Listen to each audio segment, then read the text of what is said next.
Silks శ్రీరస్తు శుభమస్తు sale ప్రతి 25,000 రూపాయల కొనుగోలుపై ఒక గోల్డ్ కాయిన్ ఉచితం.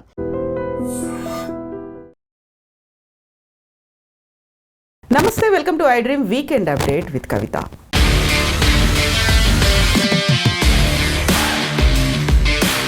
డిసెంబర్ 31, 2025 రోజున ఢాకాలో ఒక అరుదైన సంఘటన కనిపించింది. దశాబ్దాల తర్వాత భారతదేశ విదేశాంగ మంత్రి అలాగే పాకిస్తాన్ పార్లమెంట్ స్పీకర్ ఇద్దరు ఎదురుపడ్డారు, కరచాలనం చేసుకున్నారు, చాలా సంతోషంగా మాట్లాడుకున్నారు. ఆపరేషన్ సింధూర్ తర్వాత రెండు దేశాల మధ్య గ్యాప్ విపరీతంగా పెరిగిపోయింది అని భావించినటువంటి తరుణంలో 2026లో భారతదేశం పాకిస్తాన్కి సంబంధించి ద్వైపాక్షిక సంబంధాలు ఏవైనా మెరుగుపడడానికి ఆ ఇద్దరి కరచాలనం సూచికన. ఎందుకని సోషల్ మీడియాతో పాటుగా అంతర్జాతీయంగా ఆ ఫోటో మీద ఇప్పుడు దృష్టి పడింది. మనతో పాటుగా ఉన్నారు global economist professor doctor Ravinder Raina గారు. రవీందర్ గారు నమస్తే. సో లాస్ట్ రోజు జరిగినటువంటి ఒక సంఘటన, ఇద్దరూ కలిసి హ్యాండ్ షేక్ చేసుకున్నారు, చాలా చక్కగా పలకరించుకున్నారు, మాట్లాడుకున్నారు. ఆపరేషన్ సింధూర్ తర్వాత క్రికెట్ టీంలో, అందులో ఉమెన్ క్రికెట్ కావచ్చు, లేకుంటే మెన్స్ క్రికెట్ కావచ్చు, అండర్-19 కావచ్చు, క్రికెట్ మ్యాచ్ ఆడినప్పుడు కూడా షేక్ హ్యాండ్స్ ఇచ్చుకోవడానికి హెసిటేట్ చేశారు. మన వాళ్ళు చాలా దూరం పెట్టారు పాకిస్తాన్ క్రికెటర్లని. అది క్రికెట్ని కాస్త పక్కన పెడితే రెండు దేశాల మధ్య ద్వైపాక్షికంగా చాలా గ్యాప్ పెరిగింది ఆపరేషన్ సింధూర్ పహల్గామ్ అటాక్ తర్వాత. సో ఇప్పుడేంటి కొత్తగా ఏదైనా స్నేహ సంబంధాలు చిగురిస్తున్నాయా? 2026 దానికి వేదిక కాబోతోందా? చూడండి కవిత గారు, ఇప్పుడు మొన్న 31 డిసెంబర్ 2025 ఇయర్ ఎండింగ్లో బేగం ఖలీదా జియా గారు చనిపోవడం జరిగింది. 80 years పైన ఏజ్లో ఆమె చనిపోయారు. ఆమె చాలా one of the longest serving first women prime minister of Bangladesh. అయితే దాంట్లో ఏమైందంటే ఆమె చనిపోయిన తర్వాత మన రిప్రజెంటేటివ్ జయశంకర్ గారు, సుబ్రహ్మణ్యం జయశంకర్ గారు, మన ఫారిన్ మినిస్టర్, అతను ఇండియాని రిప్రజెంట్ చేశారు. తర్వాత సర్దార్ అయాజ్ సాదిక్ అని చెప్పి పాకిస్తాన్ నుండి ఆయనే ప్రస్తుతం స్పీకర్గా ఉన్నారు, పార్లమెంట్ స్పీకర్గా ఉన్నారు. ఆయన పాకిస్తాన్ రిప్రజెంట్ చేసినప్పుడు ఇద్దరు ఢాకాలో, బంగ్లాదేశ్ క్యాపిటల్ సిటీ ఢాకాలో కలుసుకోవడం జరిగింది. అంటే ఇప్పుడు జనరల్గా ఒక సందర్భం అది. ఆ సందర్భం జరిగినప్పుడు ఒకరినొకరు ఎదురెదురుగా చూసుకున్నప్పుడు ఒకరినొకరు గ్రీట్ చేసుకోవడం అనేది మన సంస్కృతి కూడా.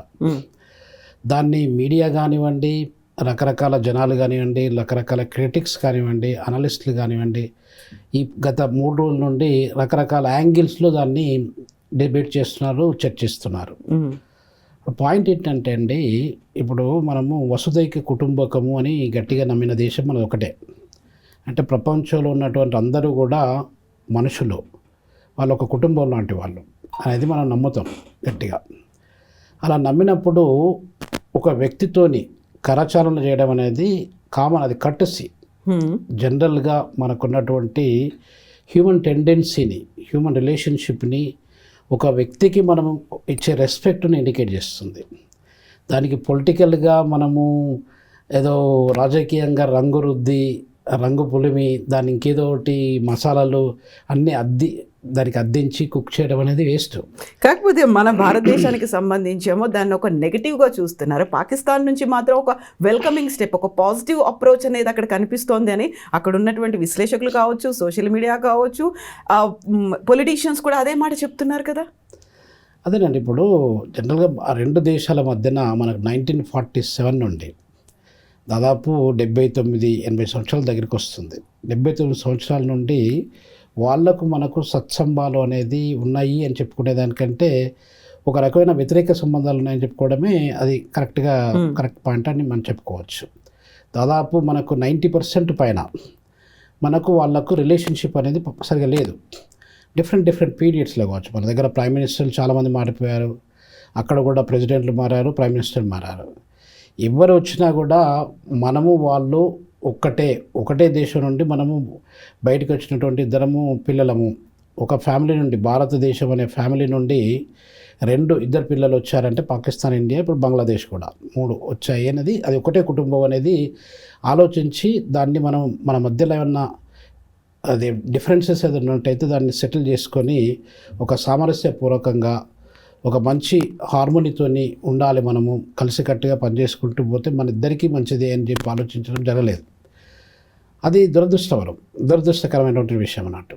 అయితే ఇప్పుడు 2 దేశాలు అవి మనకు పర్మనెంట్ నైబర్స్. అవును, మనం నిజంగానే అనుకున్నట్టుగా చైనా కానీ, పాకిస్తాన్ కానీ, బంగ్లాదేశ్ కానీ ఇవన్నీ కూడా అవాయిడ్ చేయలేనటువంటి నైబర్స్.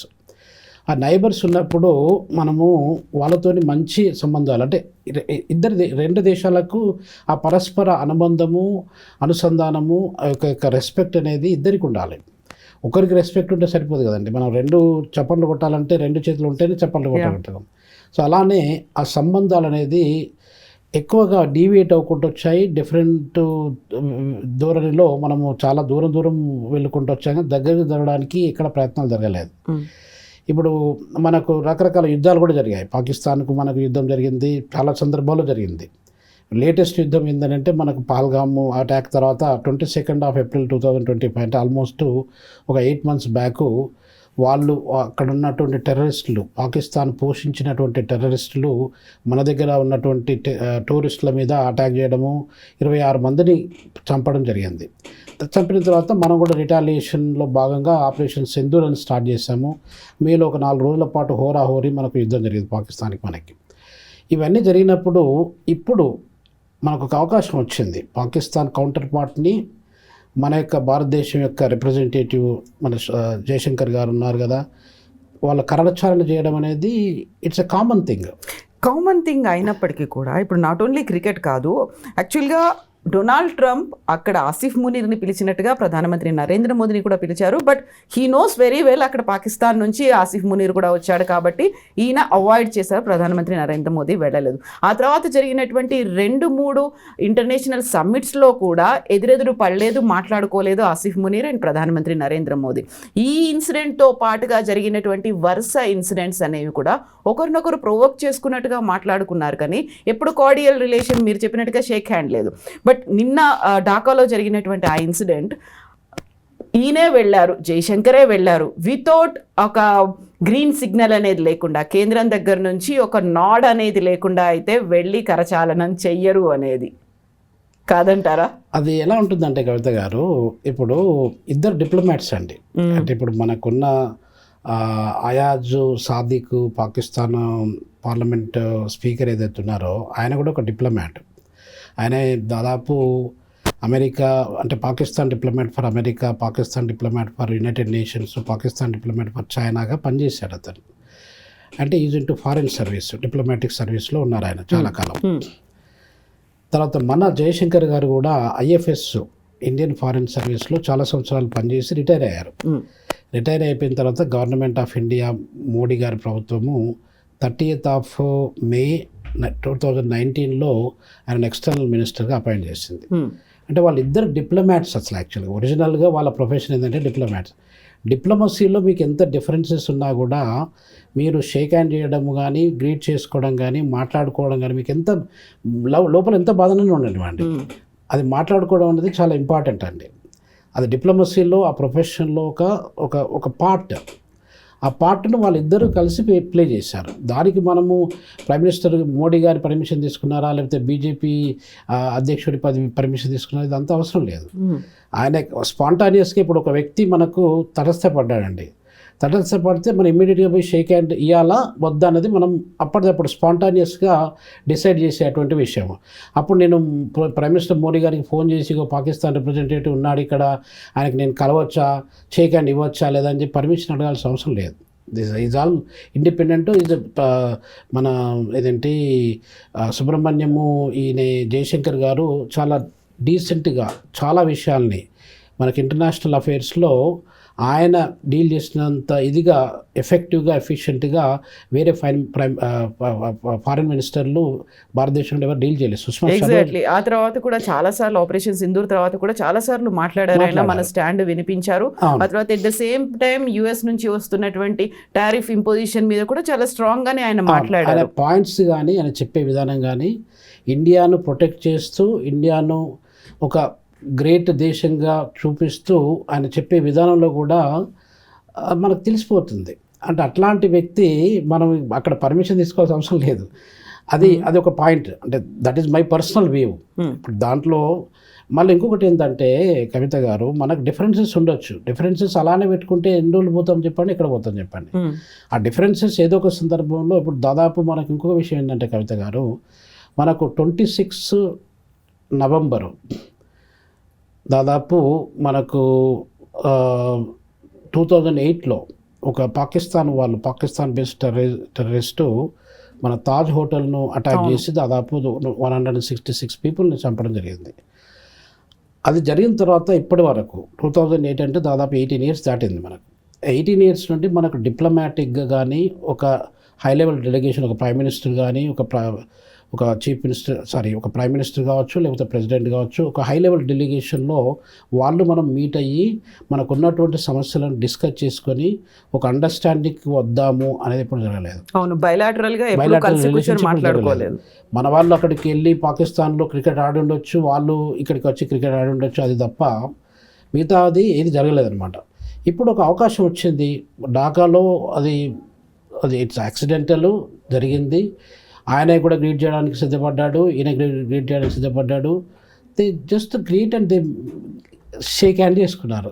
ఆ షేక్ హ్యాండ్ అనేది ఇప్పుడు మీరు చెప్పినట్టుగా ఒక చిగురు, మనకి ఇప్పుడు ఒక చిగురు లాగా ఒక బీజము నుండి ఒక విత్తనాన్ని మనం వేసినప్పుడు ఒక చిన్న మొలక అనేది బయటికి వస్తే ఎలా ఉంటుంది అనేది, అది రకరకాల యాంగిల్లో మనం దాన్ని అర్థం చేసుకోవచ్చు.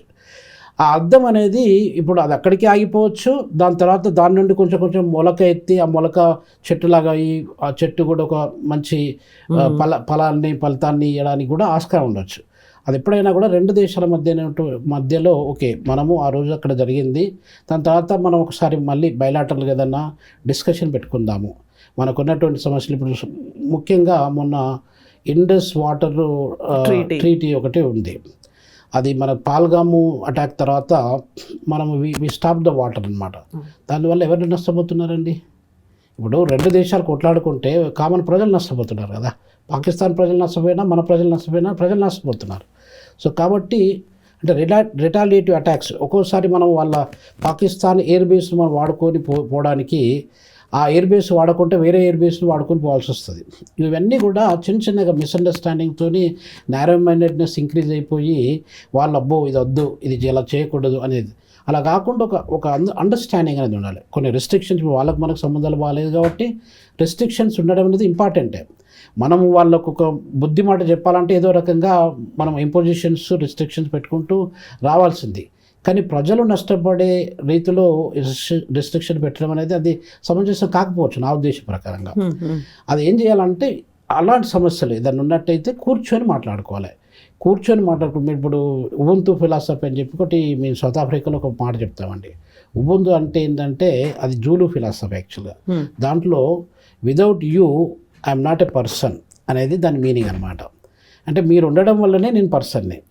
అది ఎవరైనా కూడా, ఇప్పుడు సపోజ్ టీమ్ లీడర్ అయినా, లేకపోతే ప్రైమ్ మినిస్టర్ అయినా, ప్రెసిడెంట్ అయినా, ఎట్లాంటి ఎక్స్టర్నల్ మినిస్టర్స్ అయినా కూడా ఒక వ్యక్తి ఆ వ్యక్తిగా ఉంటున్నాడంటే అదంతా టీం వర్క్, ఒక సమూహం అనేది ఉండాలి. ఇప్పుడు మన భారతదేశం అనేది ఒక ప్రపంచంలో ఎక్కువ జనాభా ఉన్నటువంటి దేశం అండి.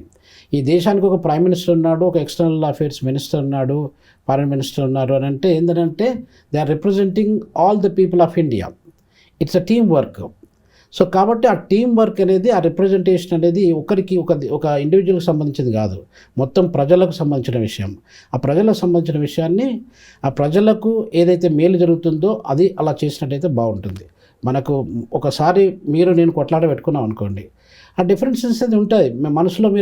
నేను ఎదురుపడ్డప్పుడు గ్రీట్ చేయాలా వద్దా అని చెప్పి మీరు ముఖం చాటేయడము, నేను ముఖం చాటేయడం ఇలానే ఉండిపోతుంది. ఎన్ని రోజులు ఉంటాం అలా? మనం పక్క దేశంలో ఉన్నప్పుడు మనకు ఉన్నటువంటి సమస్యల్ని మనం కూర్చొని మాట్లాడుకుందాం. ఈ కూర్చొని మాట్లాడుకోవడానికి ఇన్ని 7 దశాబ్దాలుగా చర్చలు అనేవి జరుగుతూనే ఉన్నప్పటికీ ప్రతిసారి పాకిస్తాన్ ఏదో ఒక రకంగా అటాక్స్ అనేవి చేస్తోంది.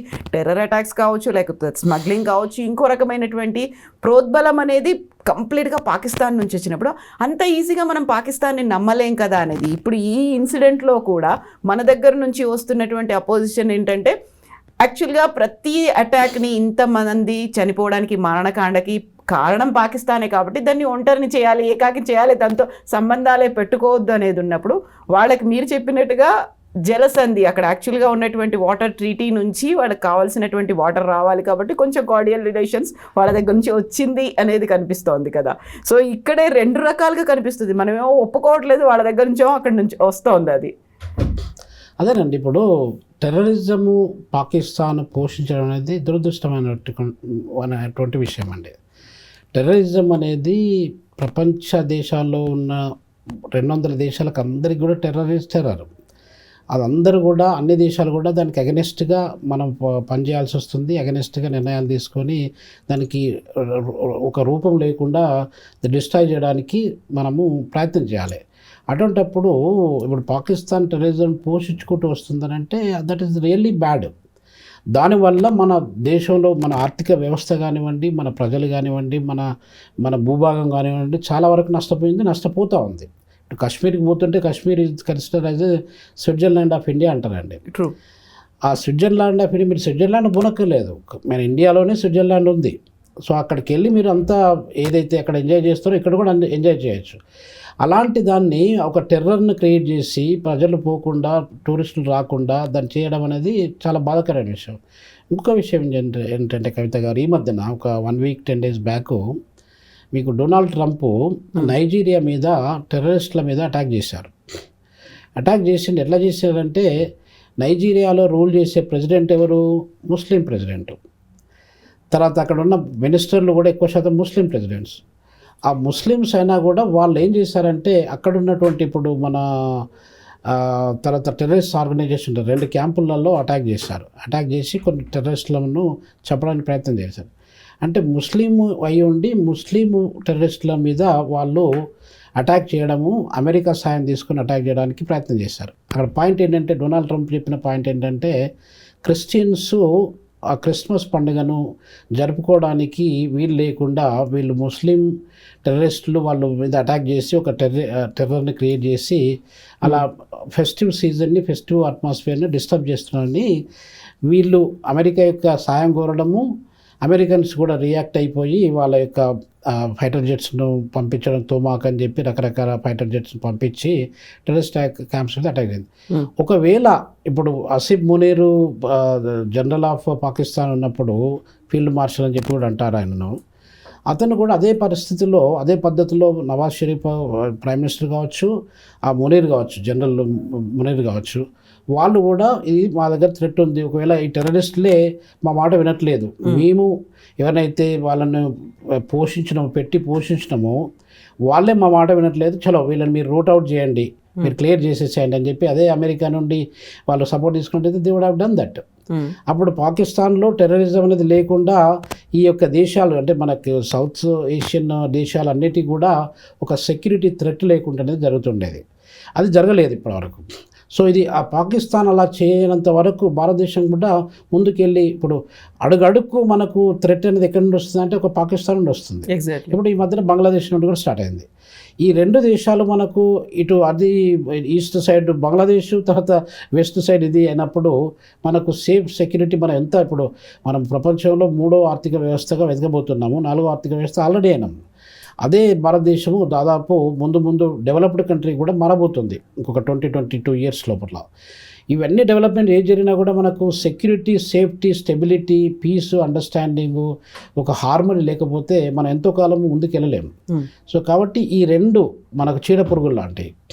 ఆ చీడపురుగుల్లో ఉన్నటువంటి టెర్రరిస్ట్ వ్యవస్థను క్లియర్ చేసుకోవడం అనేది మనకు, పాకిస్తాన్కి, అందరికీ సంబంధించినటువంటి విషయం. అది వరల్డ్ పీస్లో చూసుకున్నా కూడా, వరల్డ్ పీస్ మొత్తం తీసుకున్నా కూడా ఈ ఈ యొక్క టెర్రరిజాన్ని అంతం చేయడం అనేది చాలా ముఖ్యం. అది అంతం చేయాలనుకున్నప్పుడు కవిత గారు ఈ రెండు దేశాలు కూడా కలిసి కట్టుగా కూర్చొని, మనకు డిఫరెన్సెస్ ఉన్నాయి, చలో డిఫరెన్సెస్ పక్కన పెట్టేద్దాం, లెటస్ టాక్, లెటస్ డిస్కస్ అన్ని విషయాలు. ఇప్పుడు వాళ్ళకు మనకు ఒక 100 విషయాలు సమస్యలాగా ఉండొచ్చు. అన్ని విషయాలను ఒకేసారి డిస్కస్ చేయాల్సిన అవసరం లేదు. ముందు ఒక 10 విషయాలు తీసుకుందాం, 5 విషయాలు తీసుకొని వాటిని చర్చిద్దాము.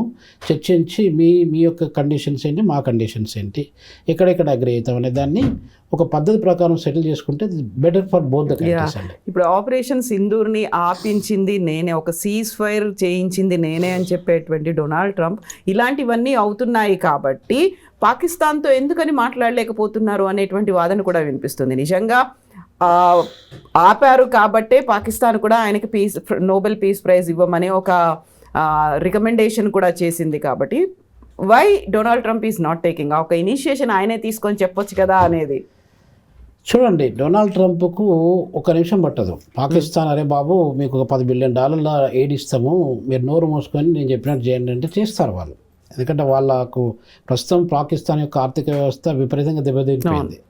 సో ఇలాంటి పరిస్థితులలో ఎవరు పైసలు ఇచ్చి ఎవరు ఎయిడ్ ఇచ్చినా కూడా పాకిస్తాన్ వాళ్ళు వినడానికి ఆస్కారం ఉంటుంది. డెవలప్మెంట్ ఎయిడ్ ఇస్తాం మీకు, ఈ ప్రాజెక్ట్స్ మీకు ఇచ్చేస్తాము, కొన్ని రైల్వే ప్రాజెక్ట్స్ మేము టేకప్ చేస్తామని చెప్పినట్టయితే చేస్తారు.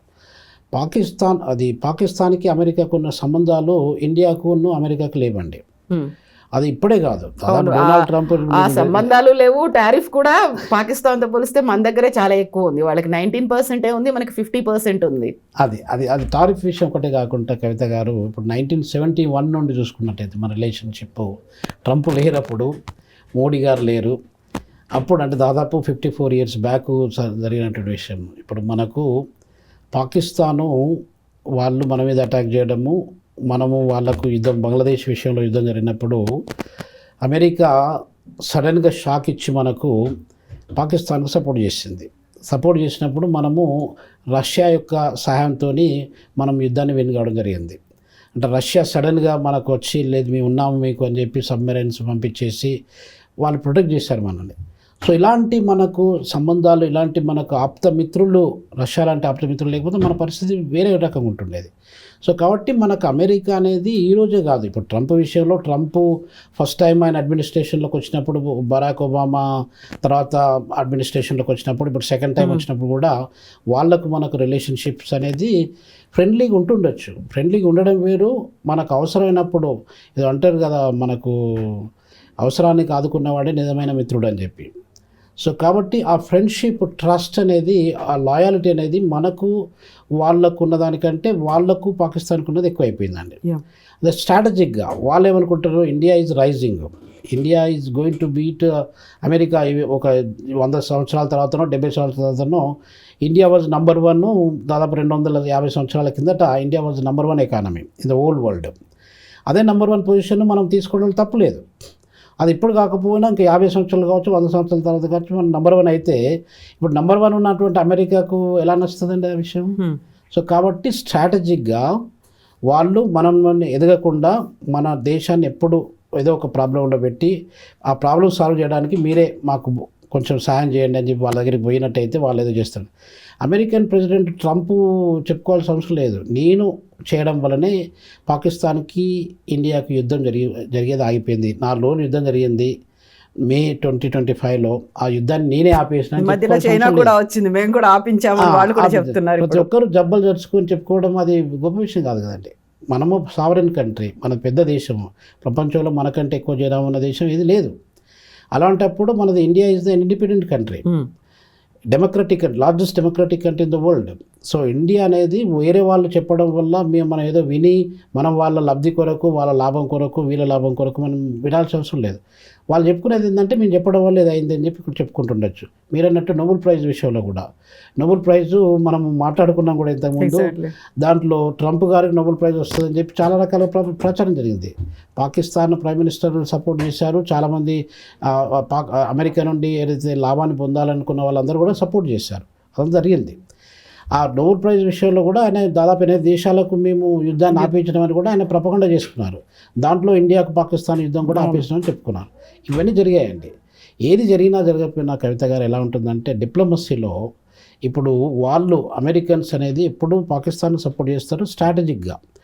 Pakistan largest economy in the world కాదు, ఇంకా 1000 సంవత్సరాల తర్వాత కూడా కాకపోవచ్చు. ఇండియా అనేది can become largest economy in the world. China ఇప్పుడు నెంబర్ 2లో ఉన్నది, నెంబర్ 1 అదైనా మనం నెంబర్ 2 అయినా కూడా వీఆర్ గోయింగ్ టు బీట్. అలాంటి థ్రెట్ ఉన్నప్పుడు అమెరికన్స్ మనల్ని టార్గెట్ చేస్తారు. పాకిస్తాన్ అనేది ఒక చిన్న ఏమంటారు దాన్ని, చిన్న పిట్ట లాంటిది, చిన్న చేప లాంటిది. దాన్ని వాళ్ళు they are not seeing as a threat అనమాట. సో పాకిస్తాన్ యూజ్ చేసుకొని మనకు థ్రెట్ క్రియేట్ చేయడానికి ప్రయత్నం చేస్తుంది. ఇది స్ట్రాటజిక్ కైండ్ ఆఫ్ అది పాయింట్ అండి. సో దాంట్లో భాగంగా ఏం జరుగుతుందంటే, ఇప్పుడు మీరు చెప్పిన క్వశ్చన్కి కవిత గారు, మనకు పాకిస్తాన్కు రిలేషన్షిప్ ఉండాలంటే అమెరికా వాళ్ళు మీరిద్దరు కలిసికట్టుగా ఉండండి అని చెప్పడానికి వాళ్ళు ఎప్పుడు ప్రయత్నం చేయలేదు కూడా. మీరిద్దరు మంచిగా ఉంటే మాకు కూడా మంచిదని చెప్పాల్సింది చెప్పలేదు. అదే విషయంలో ఇప్పుడు నైజీరియా ఎక్కడో ఉంది, ఆఫ్రికాలో ఉంది. అది కూడా largest populated country in African continent అండి. అక్కడికి వెళ్ళి అక్కడ వాళ్ళ యుద్ధ విమానాన్ని పంపించేసి టెర్రరిస్ట్ క్యాంపుల మీద చేస్తే let America come and destroy all the అదేంటి టెర్రరిస్ట్ క్యాంప్స్ అన్నింటినీ, అమెరికా అది పాకిస్తాన్లో ఉన్న టెర్రరిస్ట్ క్యాంపులు అన్నింటినీ ధ్వంసం చేయమని చెప్పండి. ఇప్పుడు ఒక ఒసామా బిన్ లాడెన్ టైం లోపట్లనే అటాక్ చేసి తప్ప ఇనిషియేషన్ తీసుకున్నారు తప్ప దాని తర్వాత ఏమైనా జరిగిందా? Let them do it. ఒకవేళ టెర్రరిస్ట్ ఆర్గనైజేషన్ కానీ టెర్రరిజం కానీ రూపు మాపాలి మనము అనుకున్నప్పుడు అందరికి సంబంధించిన విషయం, ప్రజలకు సంబంధించిన విషయం, ఇది ప్రభుత్వాలకు సంబంధించిన విషయం. సో కాబట్టి వాళ్ళు అందరు కలిసికట్టుగా టెర్రరిజం లేకుండా ప్రయత్నం, ఈ ప్రపంచంలోని టెర్రరిజం లేకుండా చేయడం అనేది అందరికీ అవసరం కూడా. ఇప్పుడు అది చేయాల్సింది. ఇప్పుడు 2026లో ఒక పాజిటివ్ స్టెప్ పడుతుందంటారా? ఇద్దరు కలిసి కూర్చొని మాట్లాడతారా? ఆ ఫోటో మీద బోల్డ్ అంత విశ్లేషణ జరుగుతుంది. అంతర్జాతీయ మీడియా కూడా ఆ ఫోటో గురించే మాట్లాడుకుంటోంది. ఆ మధ్యలో జరిగినటువంటి ఆ సంభాషణ హార్డ్లీ ఒక 1 minute 2 minutes ఉంటుందేమో, బట్ అందరి దృష్టిని అయితే ఆకర్షించింది. కాబట్టి 2026 ఒక పాజిటివ్ స్టెప్ అనేది పడబోతోందా 2 దేశాలకి? చూడండి కవిత గారు, అదొక స్పార్క్ అనమాట. అదొక అకేజన్లో మనం ఎక్స్పెక్ట్ చేయలేదు, వాళ్ళు ఎక్స్పెక్ట్ చేయలేదు, అది జరిగింది స్పాంటానియస్గా, ఆటోమేటిక్గా జరిగింది. దాన్ని మనం యూజ్ చేసుకొని okay let us resume our discussions or dialogues. ఇప్పుడు వాళ్ళకు వాటర్ అవసరం ఉంది, ఇండస్ వాటరు, చీనాబ్ కానీ జీలం నదిలో వచ్చే వాటర్ వాళ్ళకి అవసరం. మనము మేము ఇట్లా సఫర్ అవుతున్నాము, మీరు ఏ కండిషన్ చెప్పినా కూడా మేము టెర్రరిజానికి కానీ ఇంకా వేరే రకంగా బయలాటరల్ రిలేషన్స్ని మేము కొనసాగిస్తాం మీతో పాటుగా, కాబట్టి మీరు కూడా ఈ వాటర్ని మాకు ఇవ్వండి అని చెప్పి వాళ్ళు టేబుల్కి వచ్చి డిస్కషన్లో పెట్టుకున్నట్టయితే దట్ ఈస్ ఒక ఇంపార్టెంట్ పాయింట్. పాకిస్తాన్ ప్రజలకు కానీ మన ఇండియాకి కానీ అది మంచి పాజిటివ్ డెవలప్మెంట్. అది ఒకవేళ ఇప్పుడు ఈ స్పార్క్ను మనం తీసుకొని 2026 ఇప్పుడు జస్ట్ ఒక 3 days అవుతుంది. ఈ 3 days కాకుండా ఇంకా 362 daysలో ఇలాంటి డెవలప్మెంట్ తీసుకొని ముందుకెళ్ళి మనకున్నటువంటి సమస్యలు మనము సెటిల్ చేసుకుందాం అని చెప్పి చేసుకున్నట్టయితే 2 దేశాలకు కూడా చాలా మంచి జరుగుతుందండి. సో అది జరుగుతుందని చెప్పి మనము ఆశిద్దాము. So that's what I really hope అండి. ఎందుకంటే పాకిస్తాన్ మనకు అనేది సంబంధాలు ఇంపార్టెంట్, చైనాకు మనకు కూడా సంబంధాలు ఇంపార్టెంట్. ఈ డిఫరెన్సెస్తోని ఎంతో దూరం పోలేమండి మనం. డిఫరెన్సెస్తో పోయినప్పుడు ఎప్పుడైనా కూడా we become like flat tyres. Flat tyre ఎంత దూరం పోతుందండి? పోలేదు కదా. పాకిస్తాన్ వల్ల కూడా అంతే. ఇక మనకంటే ఎక్కువగా మన అవసరం పాకిస్తాన్కి ఎంతైనా ఉన్నది. పాకిస్తాన్ యొక్క ఆర్థిక వ్యవస్థ అనేది చాలా దారుణమైనటువంటి పరిస్థితిలో ఉంది. పాకిస్తాన్ యొక్క ఆర్థిక వ్యవస్థ కొంచెం పుంజుకొని పైకి పోవాలంటే భారతదేశం యొక్క అవసరం వాళ్ళకు ఉంది. సో కాబట్టి let Pakistan come, we are brothers, we will remain as brothers. So మనకున్న డిఫరెన్సెస్ పక్క పెట్టేసి మాట్లాడుకుందాం అని చెప్పి ముందుకు వచ్చి చర్చించాల్సిన అవసరం ఎంతైనా ఉందండి. ఎస్ అండి రవీందర్ గారు, థ్యాంక్ యూ సో మచ్ అండి. థ్యాంక్ యూ వెరీ మచ్ అండి. నమస్తే. And for more videos, Please subscribe to iDream. Please subscribe to iDream. Please subscribe iDream. And please subscribe to iDream. For more videos, subscribe to iDream. please like, share and subscribe to the channel. Congratulations, iDream. Subscribe to iDream. Subscribe to iDream. So subscribe to iDream Media. iDream team andarki huge congratulations. Please subscribe iDream Media. Please subscribe to iDream. Subscribe iDream. Please subscribe to iDream. iDream అంటే నా కళల ఛానల్ను subscribe చేసుకున్న నోరు తిరుగుతలేదు, మీరైతే గంట గుర్తు కొట్టండి. For more such videos, please subscribe to iDream. Subscribe to iDream. Please subscribe to iDream. Please subscribe iDream Media. Please do subscribe to iDream. Please subscribe to iDream Media. For best entertainment and information, please subscribe iDream. And don't forget to subscribe to iDream.